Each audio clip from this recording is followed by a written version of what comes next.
Hi, I'm Lourdes Bullo, a journalist with the PBS NewsHour Student Reporting Labs. I'd like to welcome Dr. Pam Eddinger, the president of Bunker Hill Community College in Massachusetts. Dr. Eddinger has been a part of the community college movement for over 25 years. To start off, Dr. Eddinger, what is the community college movement? Um, so the community colleges are uniquely American. Nowhere around the world is there another system of institutions like ours. It's about a century old. And Wow. it's particularly designed to lift students and our citizens and residents into the middle class. It started historically as the first 2 years of a four-year education, but increasingly during the second half of the century, of the last century, really, it became clear that for immigrants, for communities of color, communities of poverty, underserved communities, community college is a way to lift folks into the middle class so that they too can enjoy all that we promise, right, in terms of democracy and in terms of economic prosperity. It is unique in that we pay attention to 50% of the populations that are normally left behind. So it's an important institution. And I call it a movement because once you join the community college work, you really committed to it. Um, and it is a way of life for a lot of our educators to have the social mission. So it's important. Do you think you could talk about the issue regarding housing insecurity and the homelessness problem among community college students? Of course. A survey was done nationally by the Government Accountability Office, which is a nonpartisan quasi governmental agency in Washington, D.C. So they surveyed across the nation, particularly in community colleges, but also in post secondary institutions that are not community colleges. And for Bunker Hill, our numbers really benchmark the national findings.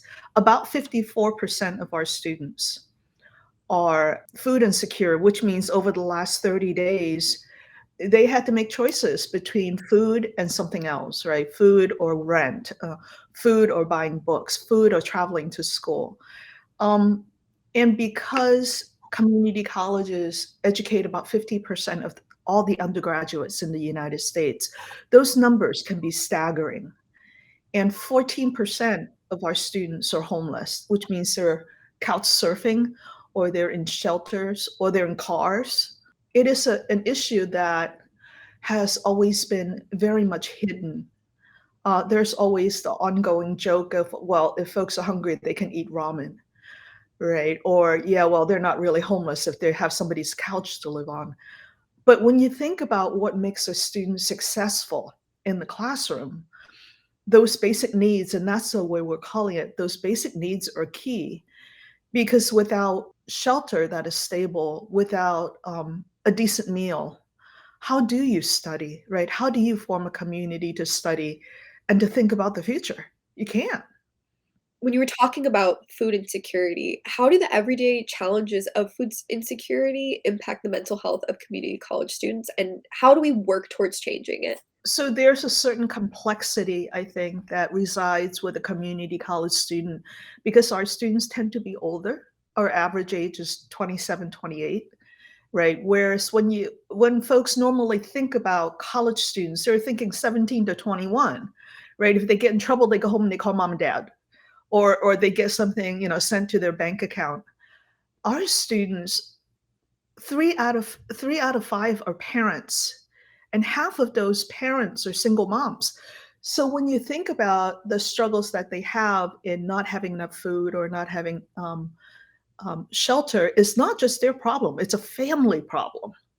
So the momentary anguish or depression that a young person who is between 17 and 21 may suffer is compounded by the family situations or the community situations that community college students are embedded in, right? They're enmeshed in more than just their own survival or just school. And when you think about not having food and shelter and their family not having food and shelter, um, depression and stresses, and wanting to go back to school, wanting to do well in school, it is a huge burden.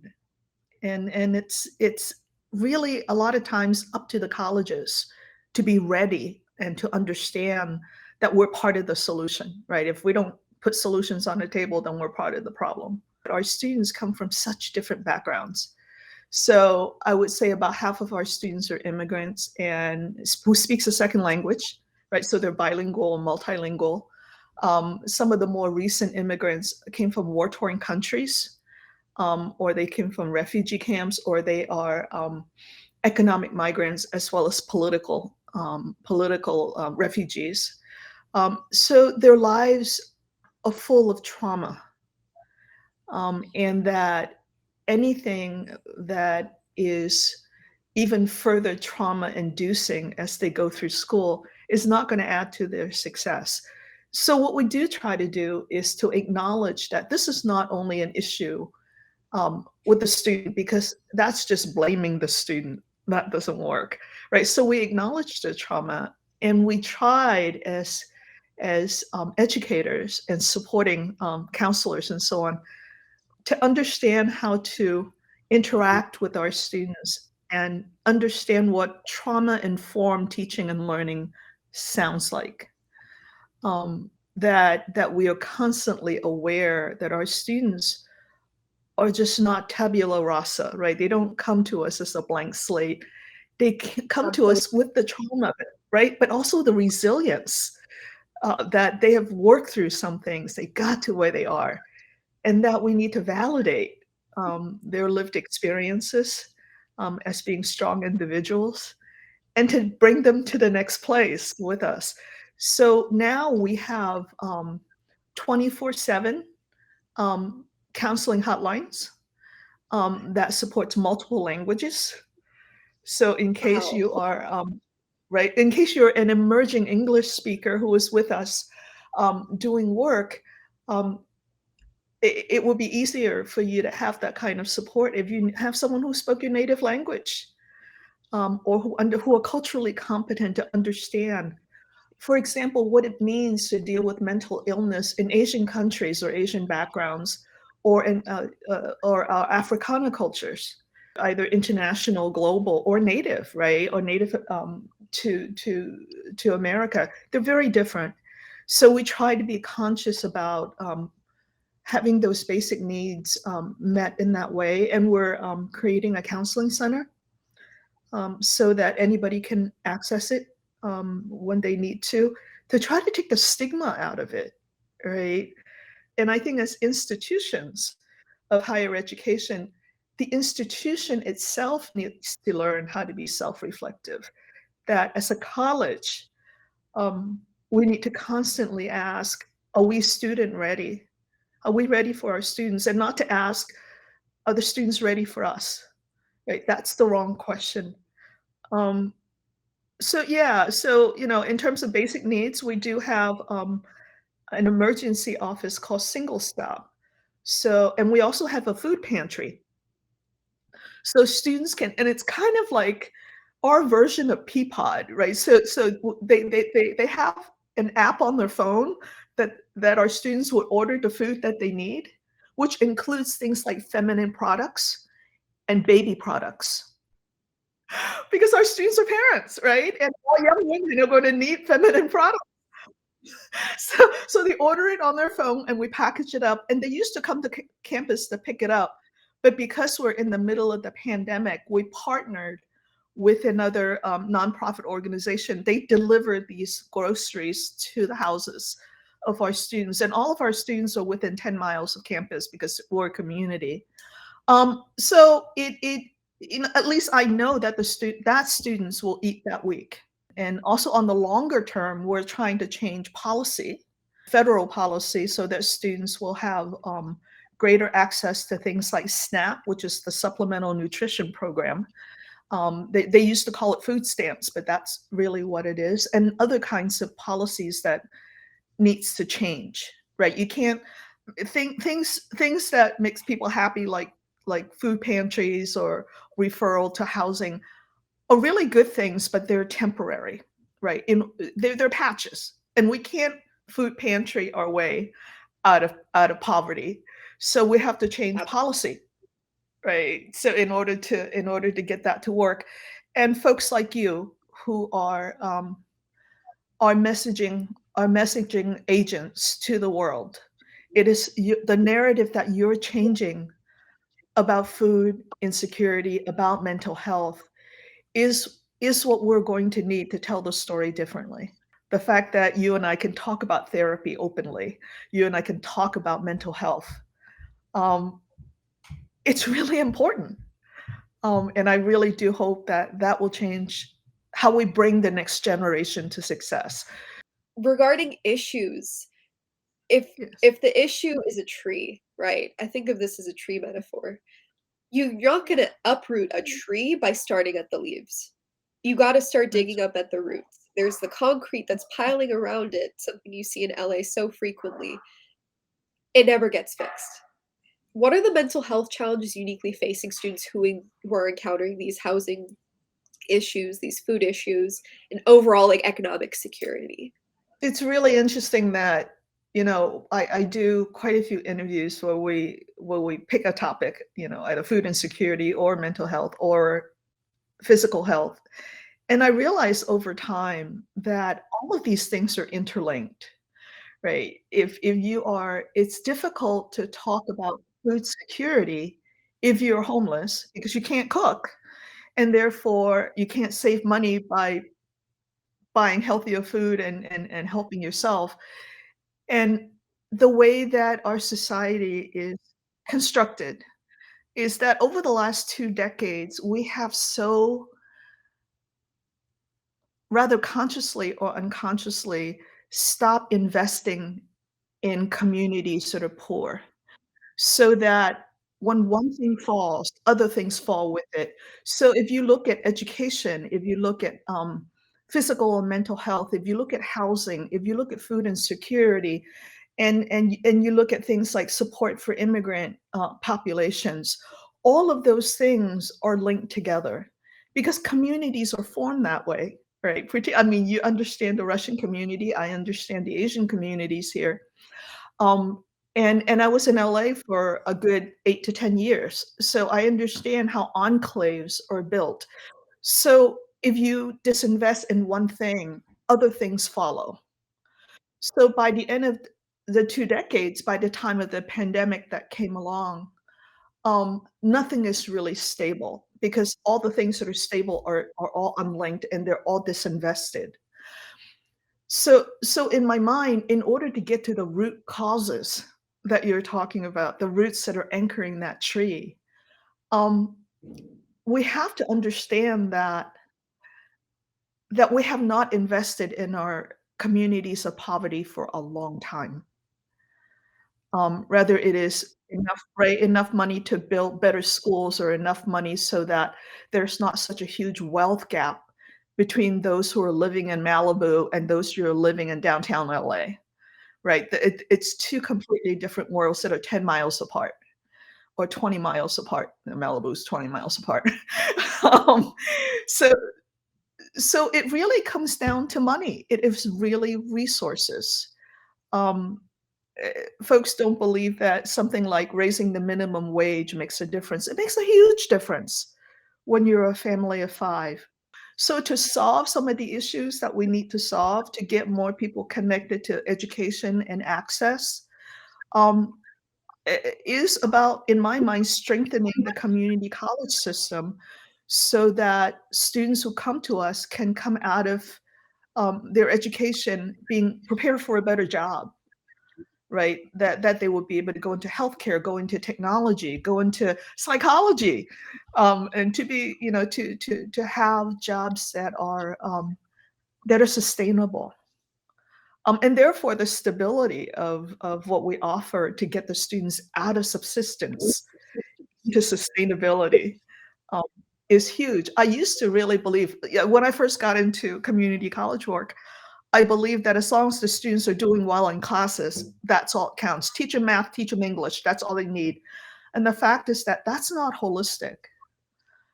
You really have to support the whole student, and mental health is a key part of that sustainability. Um, all of us who've experienced days of despair can tell the difference of when we want to sit down and do math problems or learn English or, you know, or study to be a nurse or study to be a doctor.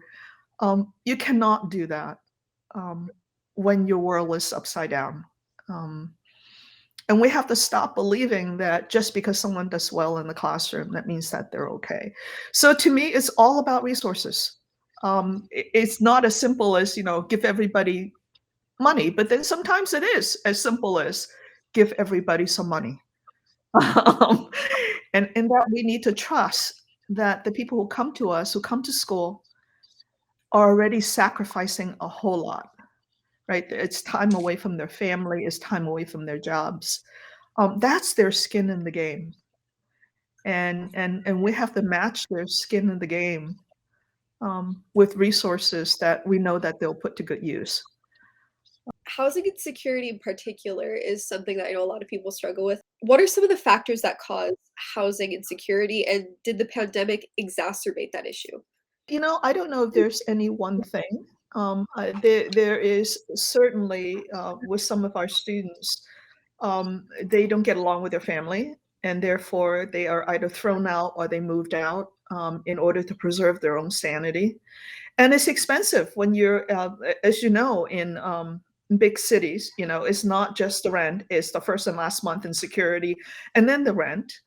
And a lot of students just can't seem to pull it together. There are students who are LGBTQ or trans, and that is a very vulnerable population because of a lot of the disturbances within their homes, that they're not being accepted.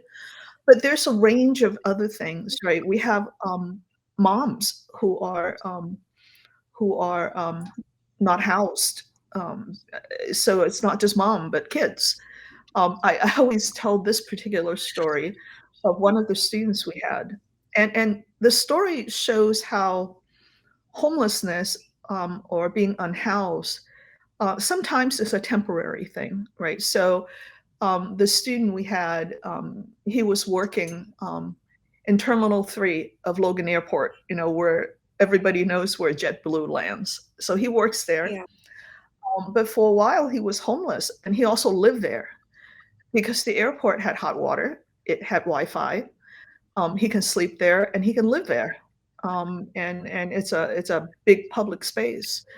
Um, and he couldn't find a place in a shelter because he was a full-time student, and in order to be in the shelter, you have to be looking for a job. And he was not going to give up his full-time schooling because he really wanted to get done. But then fast forward a little bit after he got his degree from us, he had a full ride to Brandeis. And he graduated a couple years ago, and I think he may be in a master's program. But now he's fine, right? Because he got a job, and he was supported by scholarships or whatever it is along the way once he was done during those first 2 years. So I want to let folks know that housing insecurity, food insecurity, um, things that cause you to derail for a moment is not forever. So if we're able to support them through this critical 2 or 3 years and get them housed, they're going to be fine. But the causes of homelessness sometimes is, uh, there but for the grace of God. Um, it's it's everywhere and nowhere, but it's about money. It's about being caught in situations where they have no control. Um, we try very hard to refer them, and we can get most of them someplace permanent, but not all the time. Sometimes we really worried when it gets really cold that they would have nowhere to go.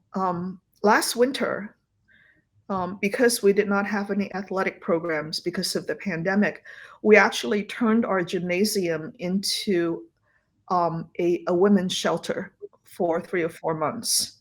between January and April. So we were able to house about 40 to 45 women because the shelters were overflowing and they couldn't accommodate them. So which we do what we can. We really believe that the community colleges are a hub of services, and we partner with community-based organizations to do that kind of stuff. But if you were to find root cause, you would find it in all the reasons why our communities are poor. We're a reflection of the community. So You know, all these programs that you're talking about having been put in place, just mm, all the resources. I'm I'm struggling to find the words. It's incredible. It's so rare, especially like you said, in big well, cities like this, that you you find know, a community actually coming together. It's people yes, bickering about little issues that don't matter, and you're yeah, here being a front runner and absolutely creating out of what seems like thin air. It's a little bit of magic to me. You're creating these resources for people that so desperately need it, and you're definitely doing what I think the government can't. There's too much. yeah. I'm just shocked, honestly. This is So this you know, incredible. I really do want to work myself out of business. The vibrancy of philanthropy and the vibrancy of colleges doing social work is a reflection of the failure of public policy. So as much Oh as, god. I get on panels to talk about stuff like this and it tugs at the heart, it's a failure that we cannot maintain much longer. I would love to tell you that Bunker Hill Community College is unusual or different, or that we're some exemplar, but we're not. Every community college that you go to across the United States, all 1,200 some odd of us, and tribal colleges, we do this. We do it in LA, we do it in Seattle, we do it in San Francisco, we do it in Miami. It has over, I think, the last 20 years or so, the whole idea of holistic student support, with the housing insecurity and the hunger and the mental health issues.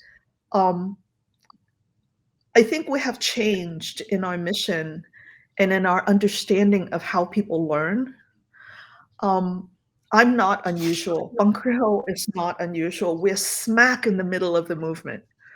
Um, the fact that I have the opportunity to say it out loud, um, makes me very grateful that I have 1,200 other colleagues doing this, and some of them doing way better than I do. The lives of my students are so challenging sometimes that I look at, these single moms of two working a job and trying to find childcare and taking 3 or 4 classes because they wanna help people, they wanna be a nurse. I mean, I can say, yeah, I was a single mom. I'm still a single mom, right? I was a single mom too, but I was a single mom of means. I can hire a babysitter. I don't have to, struggle. I have a car. I could drive my son to school. Whereas, everybody I know is taking public transportation and how difficult that is. I think sometimes we forget that precarity and lives of poverty are really hard. And the fact that our students even step foot across our thresholds, right, to become college students is such an amazing act of courage. And the fact that they carry with them the burdens of mental health, mental challenges, and economic challenges, we ought to be really proud that this is our next generation of students. I mean, I don't worry about getting old because I know that the next generation is gonna take care of me just fine.